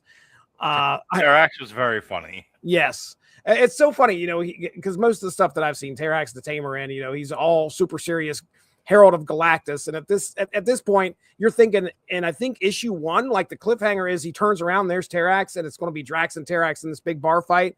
And he's like, no, man, let's just have a drink. It's great. Yeah. I mean, it's fun. And Terrax, again, the characterization here, way different from what I'm used to, which is perfectly fine with me. I did like Robot Head, which was just a head of a robot who helped out every once in a while. He gave good plot exposition. Like, Drax needs someone to tell him which way to go. And so the talking head worked well as something to move the plot along, because as you're developing a story, if your character has these limitations, you have to then create other characters to help your hero along, or the story doesn't progress. Right. Unless okay. So when people say like Ray is a Mary Sue, this is a Mary Sue, that's a Mary Sue, this one's overpowered, that one's overpowered, it's because the writers don't know how to write a character with limitations. And then they don't know how to create people around. So Indiana Jones, going back to this, Indiana Jones had limitations. Yes, he understood history, he understood religion, he understood archaeology. But he can't just waltz into the Middle East, into fucking Egypt. Right. And start digging in the ground. And so he has to depend on Sala. There's a coin that he needs atop of the spear in order for the sunlight to hit it that shows him where the ark is. Guess who has it? The chick whose name I cannot remember. I was a child and you knew it. She's got it. It was a gift from her father, who was a friend of Indiana Jones. So he has to go to Nepal. He has to get it from her, but then he has to face up to the fact that he fucking walked out on this poor child, and she's mad at him for it. There's Nazis chasing him as an obstacle, but we're talking about just the people around him to help him. Right. Indiana Jones does not get from point A to point Z without the help of other people. By himself, right. Right. So even Iron Man, granted, the big help they gave him was a computer in his head. They gave him Jarvis, but he also has Pepper. He has some other characters Iron Man 3 is actually a really good example of this. Everyone hates Iron Man 3, but he's got the kid helping him. He's got a couple of other characters in the movie that sort of help him along so that he can, get to Guy Pearce at the end and blow up all the suits. Like, the best stories are the ones where we know the hero is fallible and he has to depend on other people to help him. And he has to be a decent enough person that people want to help him. If you make him a complete bag of shit, or you make him overpowered, why does anyone want to help or need to help? Right. And that's not a very interesting story. I'll give you one more example of this. If Luke is not only aspirational, but Luke is somebody that, little boys can project themselves onto. Like, who wouldn't want to be the chosen one to be trained by the old wizard and go up and fight the evil wizard and defeat the evil empire? Right. What if Luke was a bag of shit? What if growing up with Uncle Ben and Aunt Beru, and he was like a drug dealer? He's like selling fucking spice. Right. In the Mos Eisley's cantina. What if he had gotten into weapon stealing? And like an Obi-Wan shows up, he's like, Luke, you must learn the ways of the Jedi. Yo, fuck your couch. The fuck? Like, Why he doesn't go on the journey is what happens. No, he does not. He does not. And no one likes Star Wars anymore. Nope. You know, what if Han was a bag of shit? It's like, you know, fucking midway through the thing, he like sells. You know, we're gonna tractor beam your ship into the Empire. And Han walks out. He's like, they're inside. I would like to leave. I was on my way to Jabba the Hutt. You see. I'm done now. He's done now. Yeah, back to my mobile. Saying about Drax. Yeah. And Okay. what do you mean? Like, as in, Like- as far as? Like he needs. We were talking about the robot head, like why the robot head character was necessary. Oh yeah, yeah. I mean, he absolutely. This is people that help him along on his journey. All right, I'm at least up to 20 movies. Yeah. Well, but yeah, people are keeping track. Like playing Rattledge Bingo. How many movie references will he make? If only The Wire was a movie.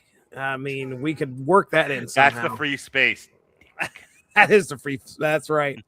My other note here was "Let's go slay the dragon." I loved that. Like that happens like at the end of issue 4, where they are going to go through the portal. It's him and Terax, and he kind of just looks, and they end it. I think right there. He looks to where he's like, "All right, let's go slay the dragon." And then we get into issue 5. We already talked about Fin Fang Foom's eggs and Drax choosing mercy. I think that's one of the big character developments. He gets told. This is a great line because there's a character we haven't talked about yet. Wildfire, Livewire, Wild Live, whatever. Pink-haired fucking Killer Thrill. Killer Thrill, yeah. I was gonna She say is- Alexa Bliss if she were, not white. She is not. She ain't in issues 1 through 5. But yes, that happened. She's showing up here in a little bit. Well, I was gonna say there's a line that the one character says, "You weren't always a cold-blooded killer. People gave you a second chance. She wasn't always the way she is now." Oh yeah, yeah, And I think that's a great line. right. And I think they throw her in here, and that to essentially be a mirror for Drax a little bit.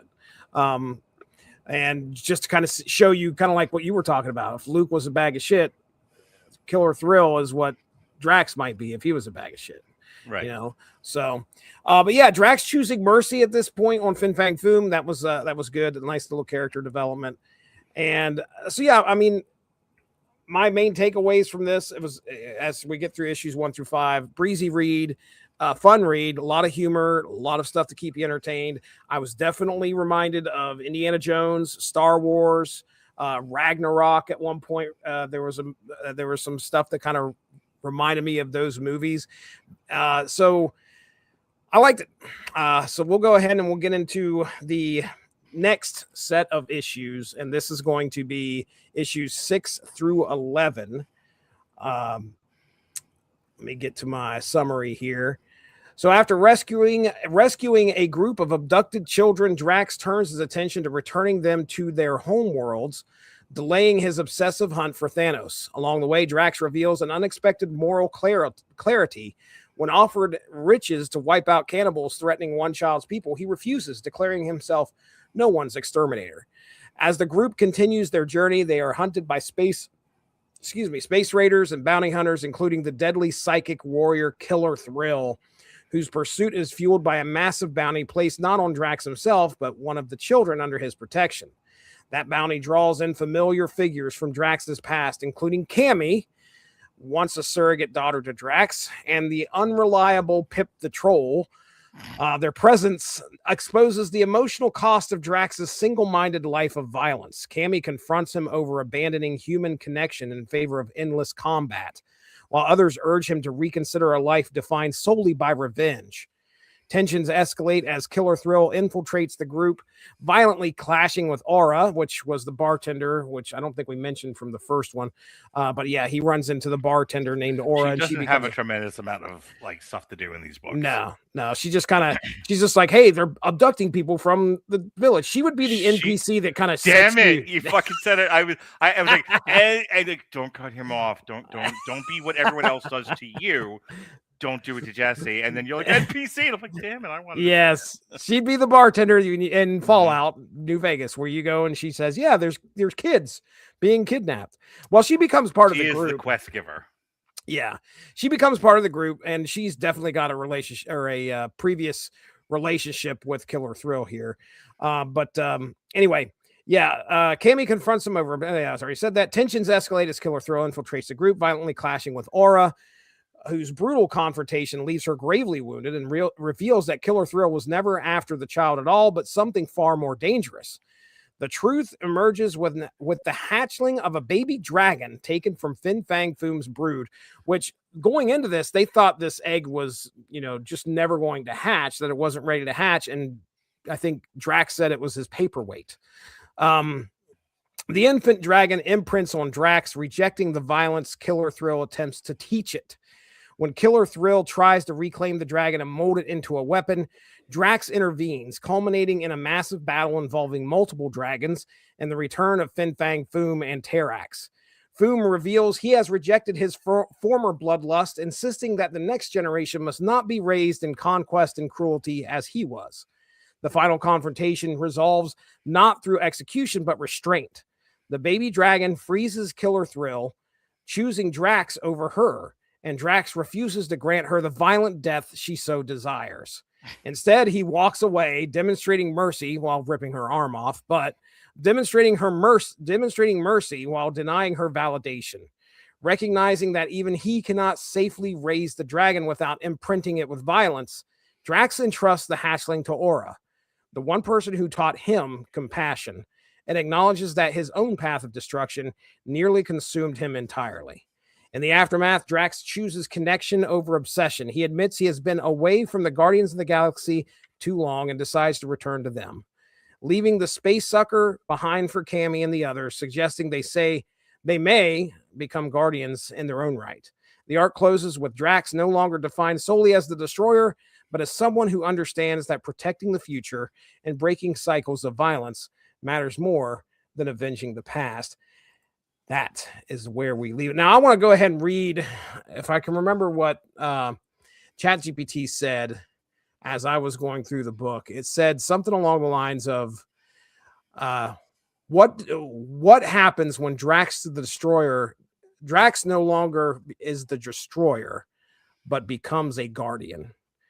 And when you look at that and you frame that in what we read here, I think that works that one phrase works very, very well. Mm-hmm. So let's me and you get into some stuff here, because again, this is where I said we were going to have some fun. So I took your discussion with ChatGPT, threw it into my discussion with ChatGPT, and I said, okay, let's really nail down what Mark thought of issues 1 through 11 and what I thought of issues 1 through 11. Compare, contrast, give me some stuff. So I'm going to read you a statement. I need you to pay attention. Stop watching basketball for a second. 1 second. All right, here you go. That's right. Look at me. All right, here we go. Mark came away from the series seeing it as a story about failure and endurance, where Drax's strength and violence don't give his life meaning, and the universe doesn't reward heroism or masculinity the way older stories used to.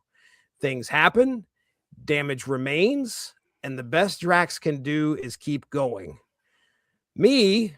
I took the series as a story about responsibility slowly replacing violence, where Drax begins to realize that his actions matter most when others are watching, and choosing mercy becomes more important than winning or killing. We both agree that the series isn't about saving the day.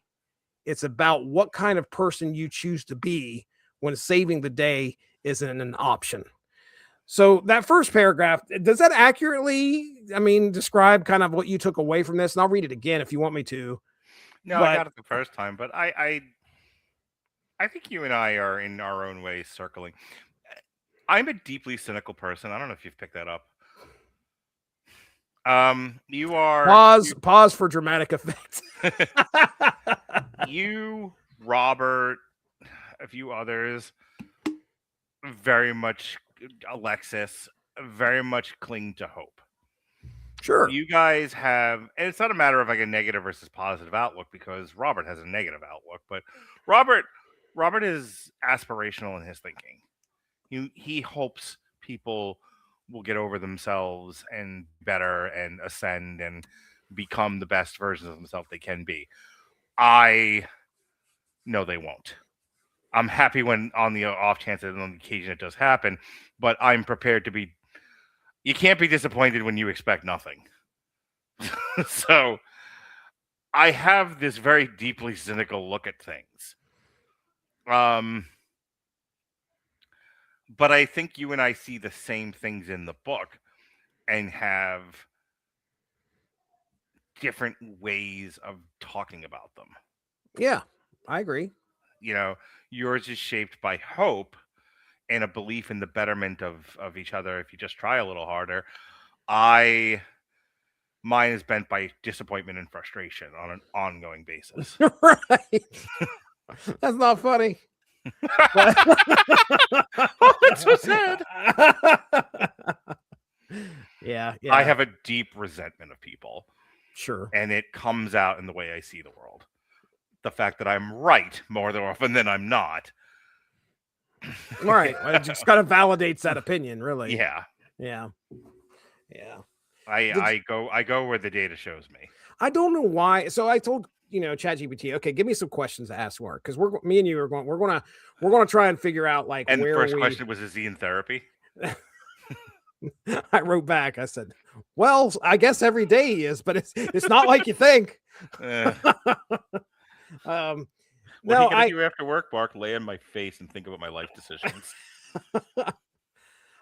So this first question it has here, I didn't pick up on this when I was because I read everything you sent to me. So I looked over what you'd said because I was wanting to get a good idea of how you were thinking about this book. So, but I don't remember them using the word nihilistic or you using the word nihilistic. Did you? And I just missed it. Did you ever say that? I did. No, okay. I absolutely did. All right, then the first question. And nihilism seem to be the religions of the day. Here, let me go ahead and I'll read you the first question, and maybe you can explain a little bit more. It says, sure. Do you see the series as fundamentally nihilistic all the way through, or do you think it ends up somewhere more responsible by the final issue? I think the writers have a relativistic and nihilistic point of view. Okay. And it seeps through the book. The book resolves the issues quite nicely and positively, I should say. Okay. When you talk about Fin Fang Foom's loss being final and meaningless, which I did not see this either, but you must have wrote it, being final and meaningless, do you see the baby dragon storyline as contradicting that or just another random outcome? Well, I think what I had said, I think there was a change from how the first 5 issues resolve versus the second set of issues, which is why I said that because Fin Fang Foom suffers this enormous loss, the loss of his children, its children, her children, not even sure anymore, they's children.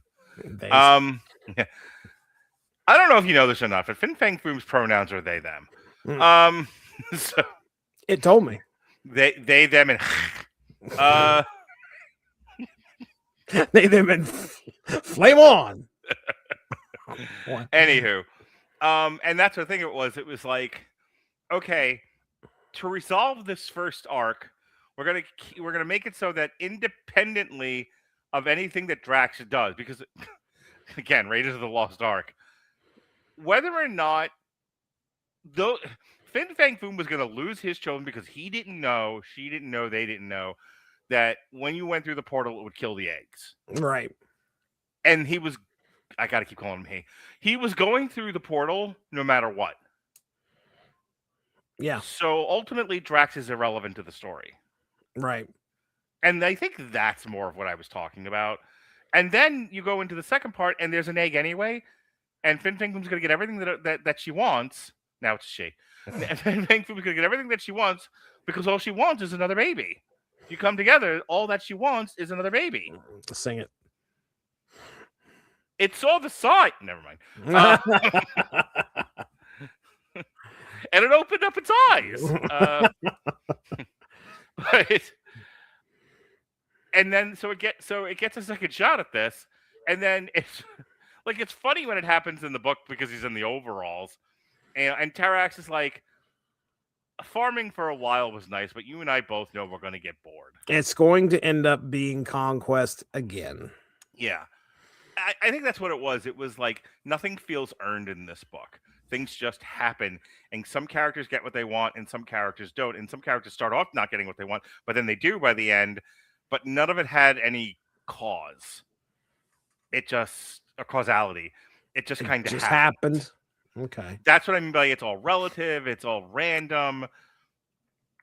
Nothing that anybody did made a difference. That's my problem with. That's ultimately my problem. By the time I got to the end of this book. Okay. So it says, next one. Do you think the humor is the book endorsing nihilism or characters coping with a universe that doesn't reward heroism anymore? That's pretty deep.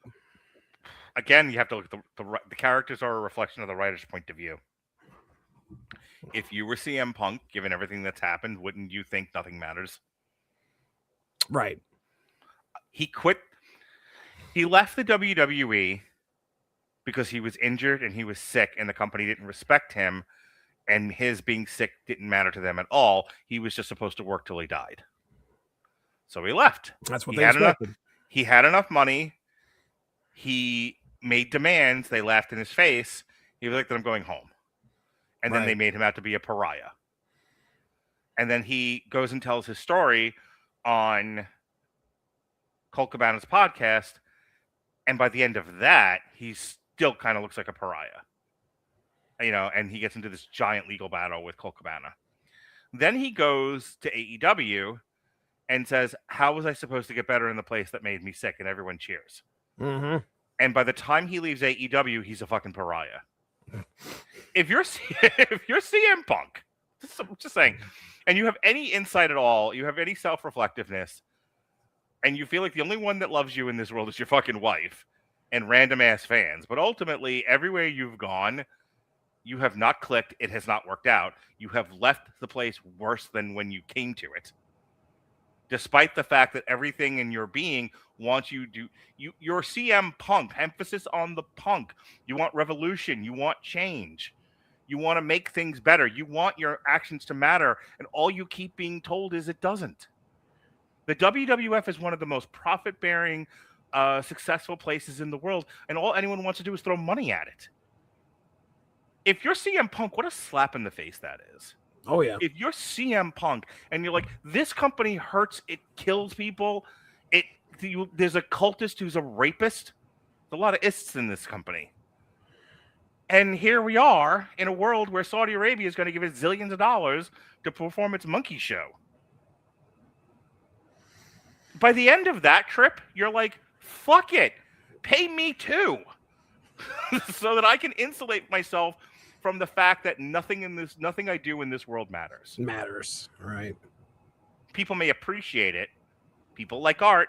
People like physicality. They like competition. They like good looks and sexy bodies. But ultimately, he has so little control over how the world operates. And that's a death blow to someone like CM Punk, whose modus operandi was, I want to change this place. And I can't change it from the outside. I have no power. So I'll change it from the inside, except that almost killed me. Yeah. And he's not trying to change it now. Nope. Now he's just like, what do I have to do to survive here? Right. Yeah. Thanks for the opportunity. Let's, I'm going to help some of the younger guys not end up as fucking, not end up as disenchanted. You're right. Yeah. I'm here to make sure you don't end up as dead-eyed as I've become. Right. Right. That I think is I believe that psychodynamic change within CM Punk is reflected in how he treats the characters in the story. Okay. Do you see Drax as cosmically irrelevant, or is someone slowly realizing when his violence matters and when it doesn't? I think relative to the immediate circumstances, his violence has a huge impact. He's big and strong and indestructible. He's a bomb. Right. Okay. Would killing Killer Thrill have proved your reading of the book more than sparing her? I think killing her would have ruined the book. Okay. All right. Because and I feel I agree. You already have almost nobody to cheer in these books. Yeah. If you bought the book, you're cheering Drax. And if Drax I saw Send Help earlier today, and I said, and spoilers, Rachel McAdams kills at least 3 people in this book, so in this movie, and she's rewarded by being a superstar, loved by all. And I was like, is that the message here? It doesn't matter what you do; it's only matter who you fool. Right. Is killing people isn't. You shouldn't get punished for killing people if we like you already. If you've suffered in any way, if you've been traumatized or abused, you should be allowed to kill. You should be allowed to kill people indiscriminately. Not a good message. No, because you can make the argument that she kills her boss, and that was deserved. They were fighting. In the other case, where she kills his fiance and the guy helping her, she did it for self-preservation. It was murder, and I'm supposed to fucking cheer this character? No. But that's the thing. They wouldn't have made the movie if they didn't want you to cheer her. They want you to cheer Drax, but in the difference being they don't let Drax become a cold-blooded killer of innocent people. Rachel McAdams did. Right. On masculinity. Did you read the book as saying masculinity is obsolete or that it has to learn restraint to survive? Yes.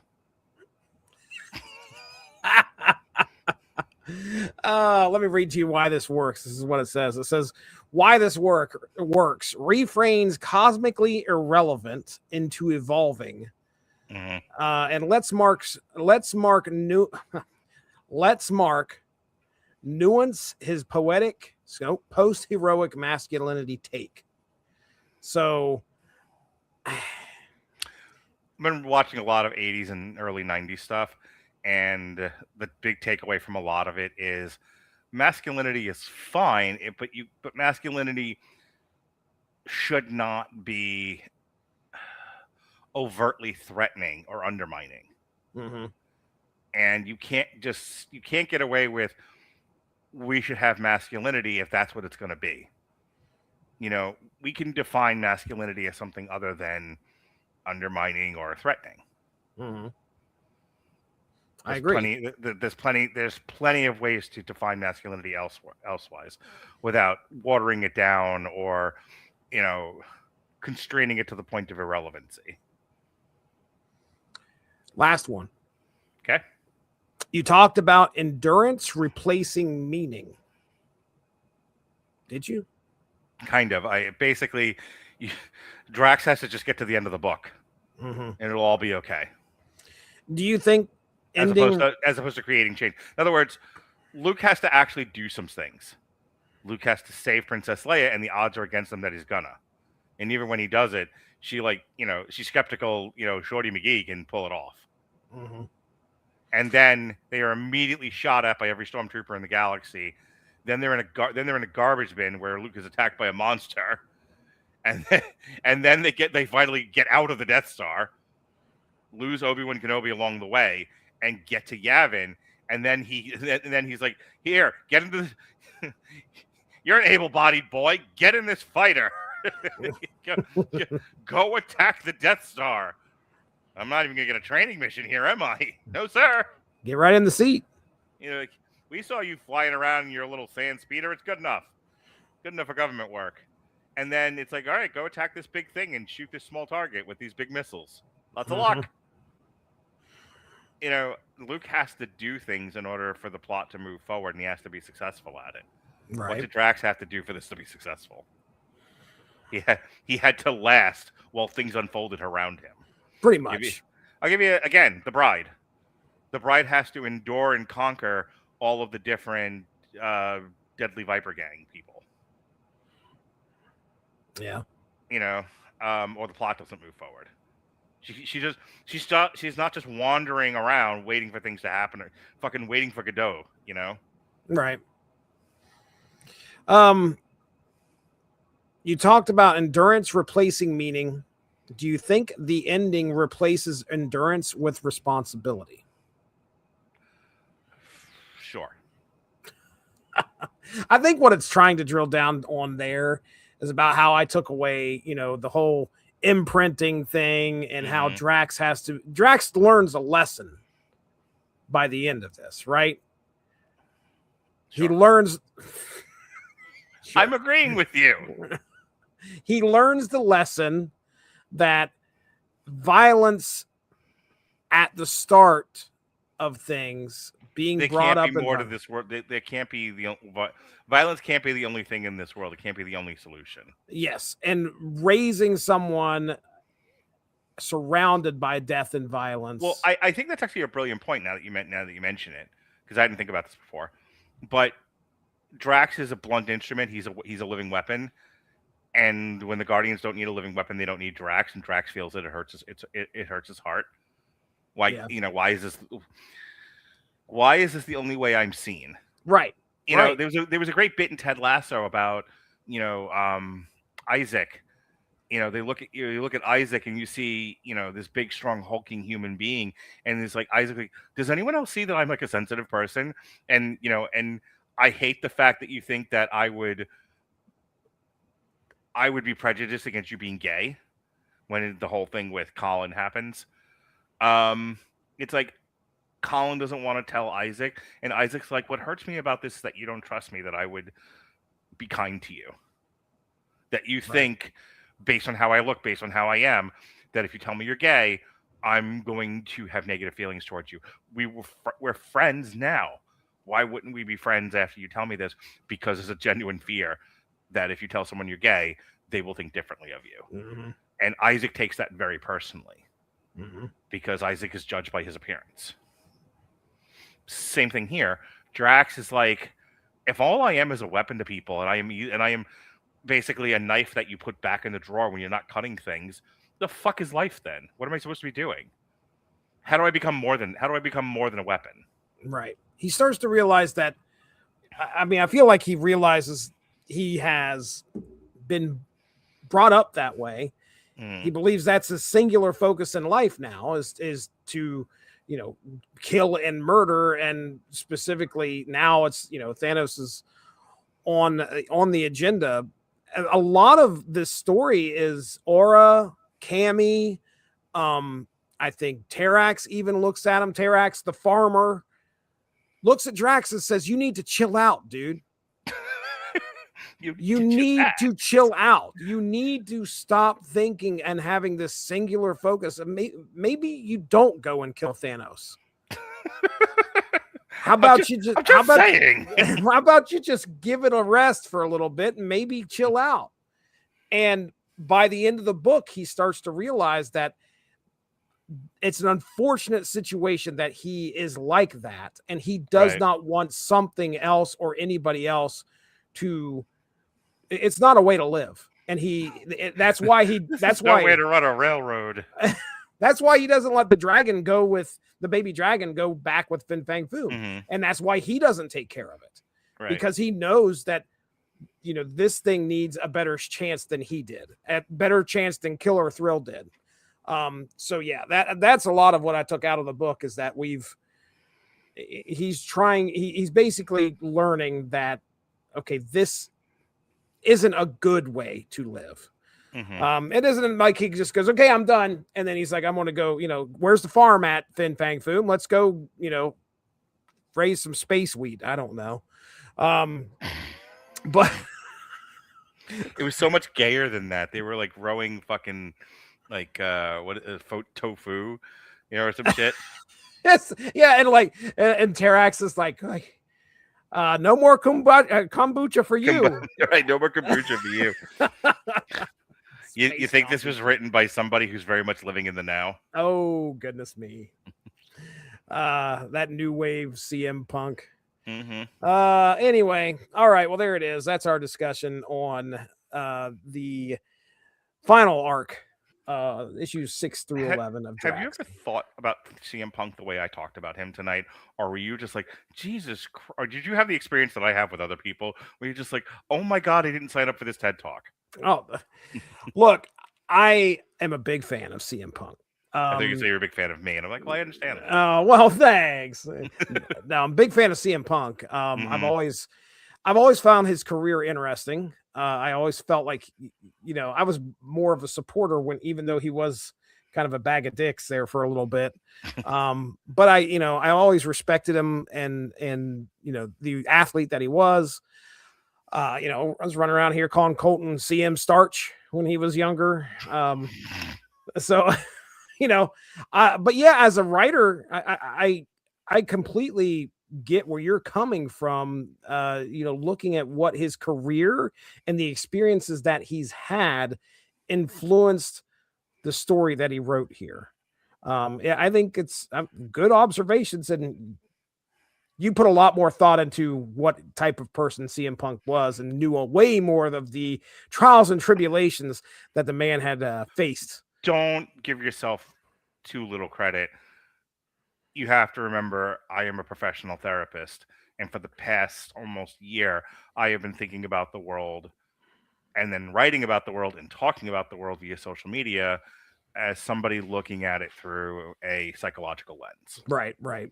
I have now, that's kind of my default setting. Yeah, I was going to say, you looking at you've people, been raised just like Drax, and now I'm the guy that has to tell you to chill out, Mark. Well, yeah, it's like you see the world through spreadsheets and unemployment numbers. I do. I see the world through a therapeutic lens. So when I see CM Punk, I don't just see a guy airing grievances. I'm looking at psychologically what made him do the things that he do and think the way that he thinks. Right. It's my job to interpret people's behaviors and pull out the reasons why they do the things that they do. I do a cognitive behavioral interpretation of people on an ongoing basis. It's part of my job, but it's also how I'm operating in life these days. Right. So the fact that you don't see half of the bullshit that I said doesn't make you less observant or anything like that. It's just, we're just two different people with two different walks of life at approaching 50 who just see the world differently. That's true. That's very true. You know what that means? Is it time to talk more about Saudi Arabia? It's clobbering time. Oh, you got me. I'll put the cuffs on. Let's get the hell out of here. Go away, Redwoods. Let's get the hell out of here. All right, man. So there we go. Get our groceries and get the hell out of here. I'm trying to remember the lyrics now off the top of my head. I can't remember them.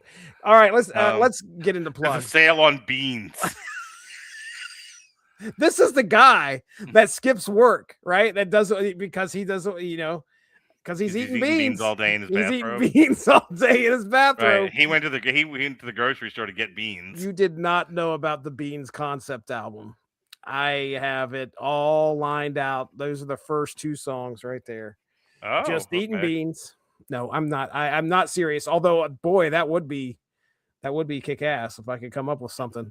I think your album cover should be, a guy just bent over and he's passing gas and there's a person behind him and he's got like black, like explosion face. His hair's all flown back. And yeah. And it just says eating beans all day.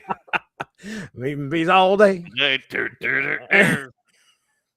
Oh, man. Tomorrow. So you're going to cut this and it's not going to make any sense. No. But we are live currently on the W2M network, and tomorrow on the W2M network, which would be February 2nd, we are reviewing Send Help.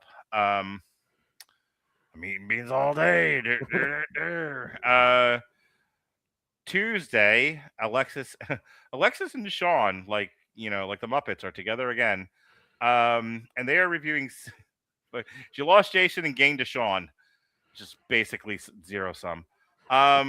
So they're gonna do Percy Jackson season 2. And then no show Wednesday, but Thursday, Jason and I will be doing our tribute to football as we gear up for the Super Bowl a week from tonight. We're gonna look at Varsity Blues, the program, and Necessary Roughness. Oh, Necessary Roughness! What a great movie! Holy Toledo! A week from tomorrow is streaming movie catch-up night. It'll be myself and Robert in lieu of doing Damn You Hollywood. We're doing The Rip, The Wrecking Crew, and Roof Man. He's on the roof again. The Rip was good.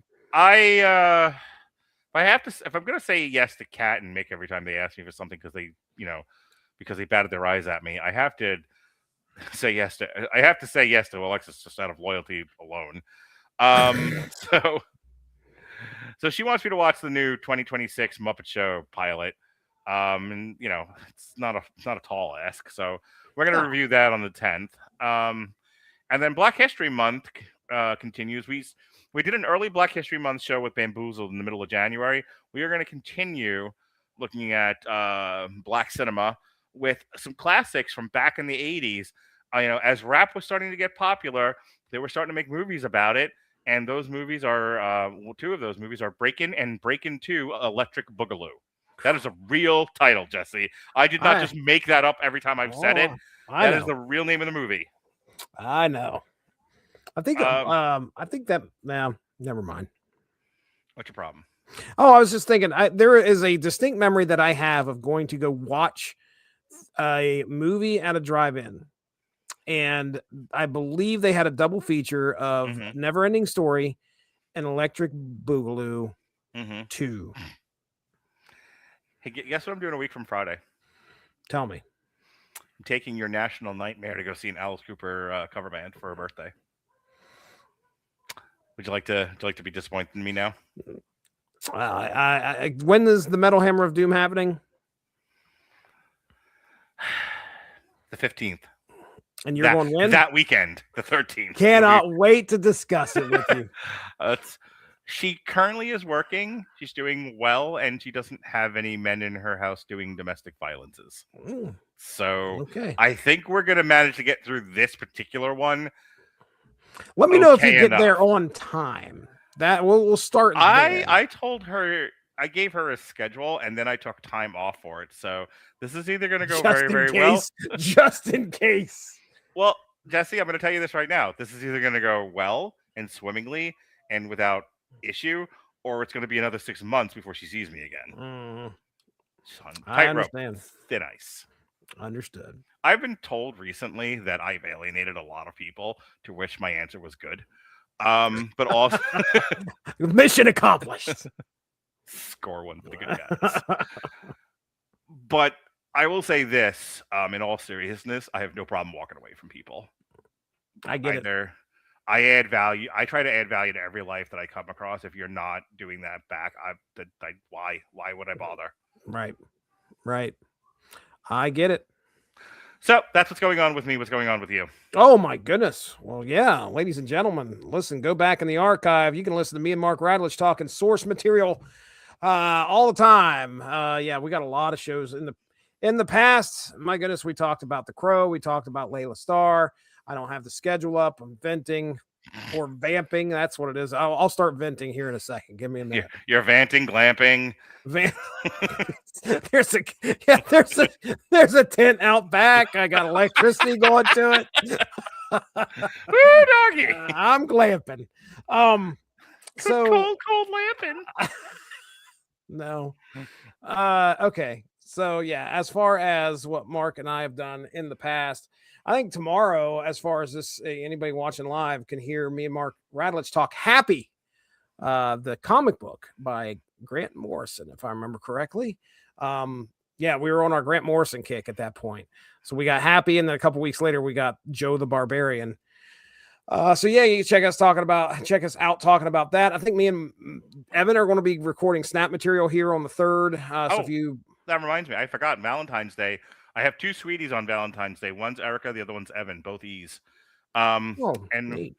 We're doing a comic book adjacent triple feature. We're going to look at Oblivion, Snowpiercer, and The Fountain. Wowzers. Yes, that's sir. pretty cool. Back to you, Jesse.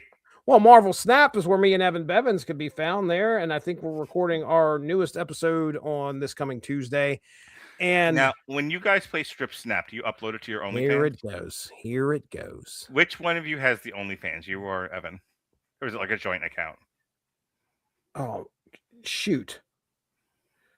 You wouldn't believe what just crawled across my desk. Is it a middle finger? Ha! There it is. Anyway. How does he even put up with him? Anyway. Well, you could see that one coming on all the way.